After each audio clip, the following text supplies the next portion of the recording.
Bienvenidos a otra entrega del canal de DocMed, el canal de YouTube de DocMed. Hoy es un día importante para nosotros porque nos está visitando un ícono de la medicina del deporte, casi el inventor de la medicina del deporte en Argentina, el doctor Néstor Lentini, más conocido como Néstor Cacho Lentini, a quien le damos la bienvenida, que nos viene a hablar sobre un tema bastante actual, ¿no? Que es el famoso sedentarismo y cómo la pandemia influyó en el sedentarismo. Así que todo tuyo. Bueno, muchísimas gracias por la invitación. Sí, cuando hablamos de sedentarismo, decimos, bueno, ¿de dónde viene la palabra? Pensamos, bueno, sedente es estar sentado, y de ahí viene el sedentarismo. Pero no lo inventamos nosotros, porque Platón hace 400 años decía que había que dejar de ser sedentario porque la actividad física mejoraba la salud. A partir de ahí se hicieron unos cuantos estudios interesantes, incluso hay uno también de hace unos cuantos años, cuando se investigó qué pasaba con la salud cardiovascular de los choferes en Inglaterra, de los buses que son de doble piso. Entonces estaban los que realizaban el ticket, es decir, cortaban el ticket, que se tenían que bajar y subir, o sea, estar en movimiento permanentemente, y el chofer. Bueno, los choferes eran los que más frecuencia tenían enfermedades cardiovasculares e infartos, a diferencia de los que caminaban y que daban los tickets. Entonces ahí se vio que también el sedentarismo, de estar todo el día sentado en un ómnibus, en un micro, bueno, evidentemente perjudicaba la salud. Ahora escúchame, ¿se puede decir que aquellos que van a mañana al gimnasio dejan de ser sedentarios por ir al gimnasio a la mañana? Ese es un tema muy interesante porque mucha gente hace eso. Se dedica tempranito a la mañana, una hora de actividad física importante, pero resulta que después se van a la oficina y están 8 horas sentados. Bueno, los estudios demostraron que aquellos que hacen actividad física una hora exclusivamente antes de ir a la oficina y después pasan 8 horas sentados, perdieron todo el efecto de ese momento del gimnasio. Quiere decir que al día siguiente están exactamente igual. Por lo tanto, lo que se aconseja es realizar actividad física repartido en el día. Por ejemplo, cuando uno dice, vamos a caminar, ¿cuánto? Bueno, entre 45 minutos y una hora. Se habla hoy entre más de 150 minutos por semana, o sea, 300 minutos por semana, para ir repartiendo, eso es cerca de los 45 minutos, 50 minutos diarios. Pero si yo lo puedo repartir mejor, es decir, yo hago 15 minutos a la mañana, luego hago a la tarde un poco más y a la nochecita un poco más, el organismo suma ese esfuerzo y de esa manera entonces, ahora sí, la actividad física sirvió, fue útil. Si nosotros sumamos, por ejemplo, acerca de tu pregunta, las horas en las cuales una persona está inactiva a pesar de hacer una hora de gimnasio, pensemos, nos levantamos, nos sentamos para desayunar, nos sentamos para viajar en coche y en micro o en tren para ir al trabajo, nos sentamos en el trabajo durante esas 4 horas, vamos al restaurante o en la cafetería del mismo lugar y estamos sentados, volvemos a casa en micro, en coche o en tren y estamos sentados, nos quedamos a ver un poco de película o de Netflix una horita antes de la cena, cenamos y nos acostamos. Si sumamos todo eso nos da 15 horas de estar sentados. Entonces evidentemente esa no es la mejor forma. Hoy tenemos más del 56% de la población argentina que es sedentaria, con distintos porcentajes de acuerdo a la provincia que nosotros consideremos.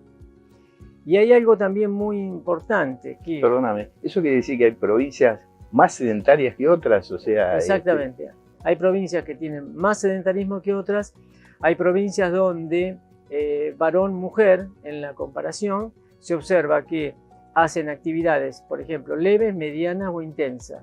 Bueno, es mayor la cantidad de personas, o incluso a veces las mujeres, que hacen actividad más liviana que el varón que hace mediano. En las grandes ciudades se da al revés, la mujer hoy es muy activa e incluso la mujer es la que va al gimnasio, la mujer es a la que nosotros vemos pasar caminando o haciendo diferentes tipos de actividades deportivas, incluso más que el varón. Así que está muy repartido en todo el país. Pero el resultado final de la encuesta fue que el 56,4% de la población, de acuerdo a los últimos datos, es sedentaria. Entonces eso es un problema, porque si nosotros agregamos lo que sucedió en la pandemia, donde tuvimos que hacer una cuarentena prolongada, entonces aquí se suma otro problema. Tenemos la pandemia del COVID sumada a la pandemia del sedentarismo, porque el sedentarismo está considerado por la OMS como una pandemia. Esas dos pandemias se transforman en lo que se llama sindemia. Entonces, ¿qué sucedió con el tema de la pandemia? Al estar dentro de la cuarentena, la gente estaba obligada a estar dentro de su casa, entonces muy poco movimiento podían hacer.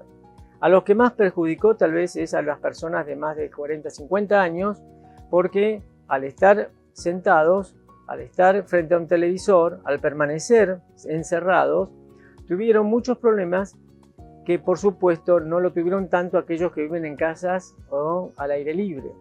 Uno de los problemas es la falta de la vitamina D, que no tuvieron lamentablemente la exposición, que sabemos que el 85% de la vitamina D ingresa a través del sol. Después, la depresión producida por el hecho de no poder ver al resto de la familia, los abuelos con sus nietos, por ejemplo, el no poder hacer actividad física en las personas mayores le produce una pérdida de la masa muscular y de la estabilidad muy significativa. Y eso condicionó a fracturas, las fracturas de cadera, las fracturas de fémur, caídas, porque esa falta de inestabilidad por la falta de fuerza se observó y se pudo comprobar. Ahora bien, ¿qué pasa en un deportista de élite que estuvo en cuarentena? Yo tuve la suerte de ir a los Juegos Olímpicos de Tokio. No solamente estos últimos, sí. Sos un viejo acompañante de todas las delegaciones argentinas. ¿Hace cuánto que estás con...? Tuve la suerte, sí, desde el Barcelona 92. Así estuve aquí. En algunas ausencias, pero en general estuve en muchas. Bueno, ¿qué pasó con los atletas? La kinesióloga Romina González, que es una integrante del Comité Olímpico, kinesióloga integrante, y también trabaja en Rosario ella, por iniciativa de ella se hizo una encuesta muy interesante. 104, 105 atletas de los que iba a ir al año siguiente a Tokio fueron censados y hasta que se dio la orden de que por la pandemia se trasladaba un año más, o sea, se postergó. Para algunos de ellos, que ya estaban en su última posibilidad de entrenamiento y competencia, fue tremendo porque significaba como perdían esa ilusión de tener el último Juego Olímpico. Entonces, ¿qué se vio en la encuesta?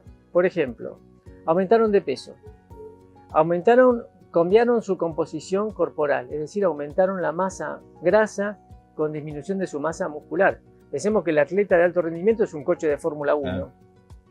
Tuvieron alimentos, por supuesto, con más comida chatarra. La depresión propia de no poder entrenar. Se fueron sumando todos esos efectos. Y incluso psicológicamente, el llanto, el no poder dormir, el insomnio, todo eso dio como resultado que esas personas, esos atletas, necesitaban para poder recuperarse por lo menos 3 meses y medio de entrenamiento muy intenso para tratar de igualar el estado en el cual ellos habían llegado hasta ese momento.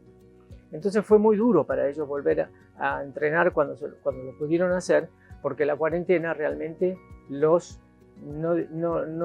la palabra sería entre comillas, mutiló, ¿no es cierto?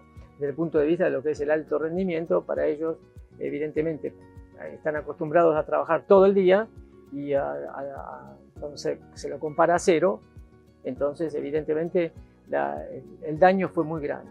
Por eso creo que también tiene que ver mucho cómo bajó, digamos, la calidad de los deportistas, no solamente en la Argentina, a nivel mundial. A nivel mundial. Un impacto exacto. Y global. Exactamente, pero aquellos que tuvieron la oportunidad de continuar entrenando porque les dieron las facilidades, se vio reflejado evidentemente en algunos países donde, bueno, tuvieron medallas olímpicas importantes. Nosotros también tuvimos nuestras medallas pero evidentemente fue una merma general en lo que sucedió en Tokio, ¿no? Cacho, perdón, doctor No, Cacho. Néstor Cacho Lentini, Sí, sí. con vos ahí para llenar horas de charla, de contenido, de anécdotas y demás. Yo te propongo hacer un corte y obviamente vas a ser un invitado casi obligado a este canal, porque tenemos mucho para hablar. O sea, vos estás al lado de Maradona, de Scola, de Pareto, de Gaby Sabatini, no sé, ¿qué deportista no atendiste vos? Y bueno, creo que hay mucho contenido, así que te agradecemos mucho, te volvemos a invitar para la próxima entrega y muchas gracias. No, gracias a vos y bueno, espero que podamos de alguna manera difundir todas estas cosas en la lucha contra el sedentarismo. Y hay un tema que me gustaría que trataras en el próximo programa, que es cómo influyen las altas temperaturas con la actividad física, porque hay gente que sigue saliendo a correr a las 10 de la mañana. Sí. Pero eso lo dejamos para la próxima vez. ¿Cómo no? Gracias, Néstor. No, gracias.